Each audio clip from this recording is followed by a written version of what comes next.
ওং নমো ভগবতে বাসুদেবায়। হরে কৃষ্ণ। নমস্কার বন্ধুরা আমাদের পবিত্র সনাতন ধর্মে রাখি পূর্ণিমাকে ঘিরে রয়েছে নানান পৌরাণিক কাহিনী। রামায়ণ অনুযায়ী ভগবান রাম সমস্ত বানর সেনাকে ফুল দিয়ে রাখি বেঁধেছিলেন। এছাড়াও মাতা লক্ষ্মী বলিকে ভাই হিসাবে মেনে রাখি পরিয়েছিলেন, যাতে সে উপহার স্বরূপ শ্রী বিষ্ণুকে স্বর্গে তার কাছে ফিরিয়ে দেন। এই সম্পূর্ণ কাহিনীটিও এই ভিডিওটিতে আপনাদের বলবো। বন্ধুরা, এছাড়াও আমরা অনেকেই জানি সুভদ্রা ছিলেন শ্রীকৃষ্ণের ছোট বোন। কৃষ্ণ সুভদ্রাকে অত্যন্ত ভালোবাসতেন, তবে আপন বোন না হয়েও দ্রৌপদী ছিলেন শ্রীকৃষ্ণের অতীব স্নেহভাজন। একদিন সুভদ্রা কিছুটা অভিমান করে শ্রীকৃষ্ণকে প্রশ্ন করেন, এর কারণ কি? উত্তরে শ্রীকৃষ্ণ জানান, যথা সময়ে এর কারণ তুমি বুঝতে পারবে। এর কিছুদিন পর রাজা শিশুপালকে সুদর্শন চক্রের দ্বারা হত্যা করার ফলে শ্রীকৃষ্ণের আঙুল থেকে রক্ত বার হচ্ছিল। তা দেখে সুভদ্রা রক্ত বন্ধ করার জন্য কাপড় খুঁজছিলেন, কিন্তু কোথাও কোনো পাতলা সাধারণ কাপড় পাচ্ছিলেন না। এর মাঝে দ্রৌপদী সেখানে এসে দেখেন যে শ্রীকৃষ্ণের হাত থেকে প্রচণ্ড রক্তপাত হচ্ছে। সেই ঘটনা দেখা মাত্রই বিন্দুমাত্র দেরি না করে সঙ্গে সঙ্গে নিজের মূল্যবান রেশমি শাড়ি ছিঁড়ে শ্রীকৃষ্ণের হাত বেঁধে দেন। ফলে কিছুক্ষণ পর রক্তপাত বন্ধ হয়।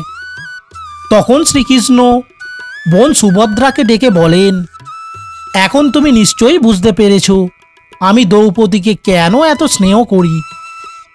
সুভদ্রা তখন বুঝতে পারলেন ভক্তি ও পবিত্র ভালোবাসা, শ্রদ্ধা কি জিনিস। দাদা কৃষ্ণের চেয়ে মূল্যবান বস্ত্র বেশি প্রিয়। এটা ভেবে সুভদ্রা খুবই লজ্জিত হয়ে পড়ে। কোনো বোন তার ভাইয়ের কোনো রকম কষ্ট, অমঙ্গল সহ্য করতে পারে না। ভাইয়ের কষ্ট দূর করার জন্য সে সর্বত্র চেষ্টা করে। অন্যদিকে ভাইও তার বোনকে পৃথিবীতে সর্বাধিক স্নেহ করে, সারা জীবন তাকে রক্ষা করে থাকে। যেই প্রকার শ্রীকৃষ্ণ দ্রৌপদীকে রাজসভায় চরম কলঙ্কের হাত থেকে রক্ষা করেছিলেন। তাই এই পবিত্র বন্ধনের দিনে সকল ভাই বোনের উচিত এই রকম ভক্তিভাব ও ভালোবাসা বজায় রাখা। তবে বন্ধুরা, কিছু ক্ষেত্রে কৃত্রিমত্ব ও যান্ত্রিকতা এই বর্তমান যুগে ভাই বোনের মাঝে ভালোবাসা ও শ্রদ্ধার বড়ই অভাব। তবে বন্ধুরা, আমাদের এই সনাতন ধর্মে বড় বোন বা দিদিকে মাতৃস্থানীয় এবং বড় ভাইকে পিতৃস্থানীয় সম্মান ও ভালোবাসা দেওয়ার কথা বলা আছে। বন্ধুরা, এবার আপনাদের জানাবো কিছু পৌরাণিক কাহিনী, যেটা হয়তো অনেকেই জানেন না। এটাও মন শান্ত রেখে শ্রবণ করবেন, তাহলে আমাদের প্রচেষ্টা দ্বারা আপনি অনেক কিছু জানতে পারবেন।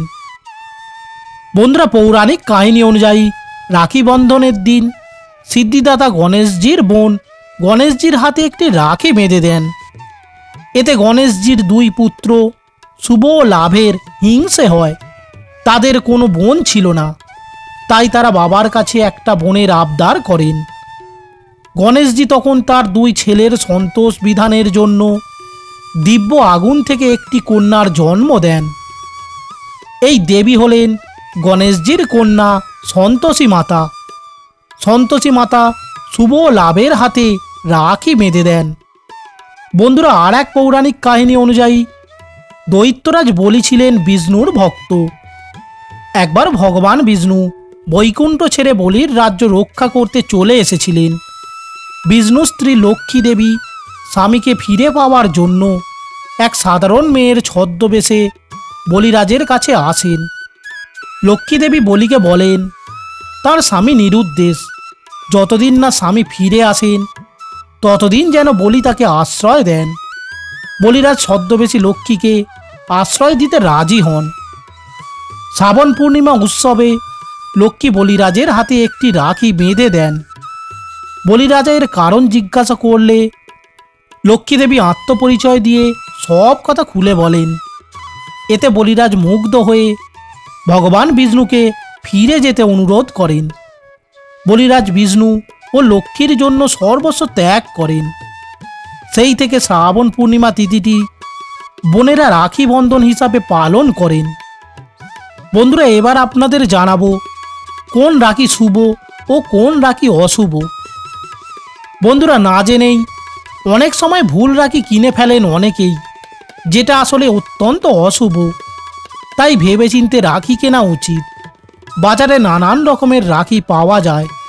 বর্তমানে বাজারে নানান রকমের রাখি পাওয়া যায়। বিশেষত চীন থেকে যে সমস্ত রাখি আসে সেগুলি দেখতে খুব সুন্দর। জ্যোতিষাচার্যদের মতে এই ধরনের রাখি অত্যন্ত অশুভ। রেশম বা সুতির তৈরি রাখি ব্যবহার করা শুভ বলে মনে করা হয়। এই ধরনের রাখি বাঁধলে ভাইয়েদের খ্যাতি বাড়ে। আপনি যদি আপনার দাদা বা ভাইয়ের জন্য রাখি কেনার কথা ভাবেন, তবে শাস্ত্রে উল্লেখিত কিছু বিশেষ বিষয় মাথায় রেখে রাখি কিনুন। বন্ধুরা, এইরকম আরও পৌরাণিক গল্প পাওয়া যায় রাখি বন্ধন নিয়ে। আমি আপনাদের কিছু বিশেষ গল্পগুলো বললাম। এবার আমি আপনাদের জানিয়ে দিই রাখি পূর্ণিমা কবে পড়েছে এবং এই পূর্ণিমার সময়সূচি কী। 2024 সালে রাখি পূর্ণিমা তিথি শুরু হবে 18ই আগস্ট 2024 বা পয়লা ভাদ্র রবিবার দিন রাত্রি 2:37 এবং পূর্ণিমা তিথি শেষ হবে 19শে আগস্ট 2024 বা 2রা ভাদ্র 1431 সোমবার রাত 12:44। তাহলে 2024 সালে রাখি পূর্ণিমা পালিত হচ্ছে 19শে আগস্ট বা 2রা ভাদ্র। 19 তারিখ রাখি পূর্ণিমা পড়লেও রাখি বন্ধনের একটি বিশেষ সময় আছে। তা হলো সকাল 7:30 থেকে 10:20 মধ্যে এবং দ্বিতীয় সময়টি হলো 11:47 থেকে 6:29 মধ্যে। বন্ধুরা, এই দিন সত্যনারায়ণের পূজা করা হয়।